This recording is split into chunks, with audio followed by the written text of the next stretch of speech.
হর হর মহাদেব। আজকে দুটি শ্লোকের বাংলা বলার চেষ্টা করব। দুটি শ্লোক হচ্ছে, এই দুটি শ্লোককে বলা হয় যে শিব ধ্যান মন্ত্র।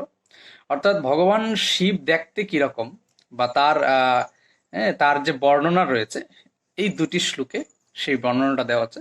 তো আজকে সেই সংস্কৃত শ্লোকটাকে একটু ভেঙে ভেঙে একটু বাংলাটা বলার চেষ্টা করব। তো সেই দুটো শ্লোক হচ্ছে যে এরকম যে মুক্তা পীত পয়ধো মুক্তিকো জবাবর্ণৈ মুকুই পঞ্চবিস্ত্র্যক্ষরো রঞ্চিতম ঈশম ইন্দু মুকুটম পূর্ণেন্দু কোটি প্রভম শূলম টঙ্ক কৃপানো বজ্রো দহনন নাগেন্দ্র ঘণ্টা অঙ্কুশান পাশম ভীতিহরম দদানো মমিতাকল্পজ্জ্বলাঙ্গম ভজে।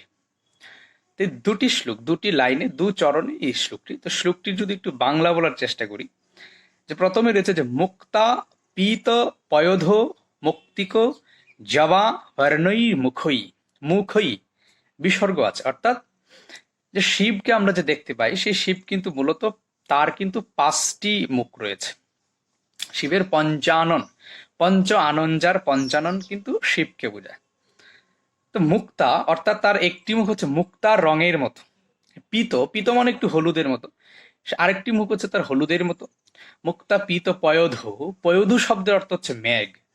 মেঘ শব্দের একটি সমার্থক কিন্তু পয়োধ। হ্যাঁ, তো সেই পয়োধু অর্থাৎ একটি হচ্ছে মেঘ বর্ণের ন্যায় তার একটি মুখ। মৌক্তিক, একটা হচ্ছে মুক্তা এবং আরেকটা হচ্ছে মৌক্তিক রঙের মতো তার একটি মুখের রং যেটি রয়েছে। আরেকটি রয়েছে যে জবা বর্ণই, জবা ফুল যে রয়েছে অর্থাৎ লাল জবা ফুল, সেই জবা ফুলের যে বর্ণটা। তো ভগবান শিবের এই হচ্ছে পাঁচটি মুখের রং সহ। হ্যাঁ, বলছে পঞ্চবী, সেই যে পাঁচটি মুখ রয়েছে, পঞ্চবী ত্রয়ক্ষী রঞ্চিত। ত্র আর হচ্ছে অক্ষীর সন্ধিতে হয়েছে পঞ্চবী ত্রয়ক্ষরী রঞ্চিত। অর্থাৎ তার এই পাঁচটি মুখেই, প্রতিটি মুখে তিনটি করে ত্রিনয়না, হ্যাঁ ত্রিনয়ন রয়েছে, অর্থাৎ তিনটি করে চোখ রয়েছে। ঈশম ইন্দু মুকুটম, এবং ঈশম, ঈশম মানে ঈশ্বর, অর্থাৎ এই শিবকে বলা হচ্ছে ঈশম ইন্দু মুকুটম। ইন্দু মানে হচ্ছে চাঁদ, চাঁদেরও সমর্থক হচ্ছে ইন্দু। তো তিনি চাঁদ দ্বারা একটি মুকুট দিয়েছেন।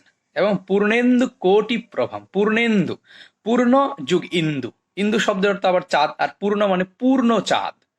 হ্যাঁ, অর্থাৎ আকাশে যদি 1 কোটি পূর্ণ চাঁদ উঠে, সেই চাঁদের যে আলো, তো ভগবান শিবের যে দেহকান্তি, তার যে সৌন্দর্য, সেই 100 পূর্ণ চাঁদের যে জ্যোৎস্নার মতো তার সেই বর্ণটা দেখাবে, তার দেহকান্তিটা দেখাবে।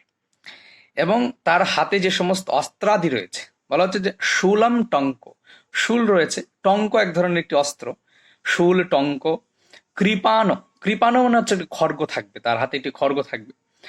বজ্র, বজ্র থাকবে। এই বজ্র ইন্দ্রের অস্ত্র নামে প্রসিদ্ধ, বজ্র থাকবে এই ভগবান শিবের হাতে।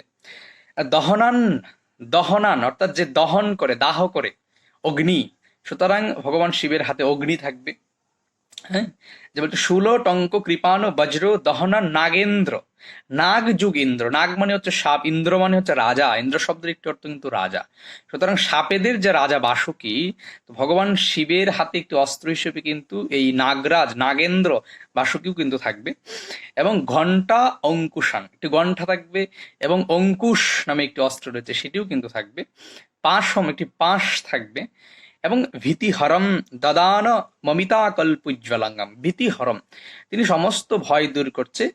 এইরকম রূপে যে দেবতা বসে আছেন, কল্প উজ্জ্বলাঙ্গম, এবং তার যে এই যে উজ্জ্বল বর্ণাকৃতির যে দেবতা ভজে, তাকেই আমরা ভজনা করি। সুতরাং এই দুটি শ্লোক একটু খুবই অসাধারণ একটা শ্লোক। এবং এই শ্লোকটি কিন্তু আমি পেয়েছি হচ্ছে বৃহৎ তন্ত্রসার নামক যে গ্রন্থটি রয়েছে, সেইখানে জামল তন্ত্র থেকে সম্ভবত শ্লোকটিকে তিনি উদ্ধার করে বিশ্বতন্ত্রসার, বৃহৎ তন্ত্রসার গ্রন্থের মধ্যে লিপিবদ্ধ করেছে। তাই দুটি শ্লোক, আবারও যদি দুটি শ্লোকটা একটু বলি, সংস্কৃত শ্লোকটা। মুক্তা পীত পয়োধো মুক্তিকো জবাবর্ণৈ মুখৈ पञ्चभिस्त्रक्षरैरञ्चितम् ईशमिन्दुमुकुटं पूर्णेन्दुकोटिप्रभम् शूलं टङ्ककृपाणवज्रदहनान्नागेन्द्र घण्टा अङ्कुशान् पाशं भीतिहरं দদানম অমিতাকল্পো জলঙ্গম ভজে। হর হর মহাদেব।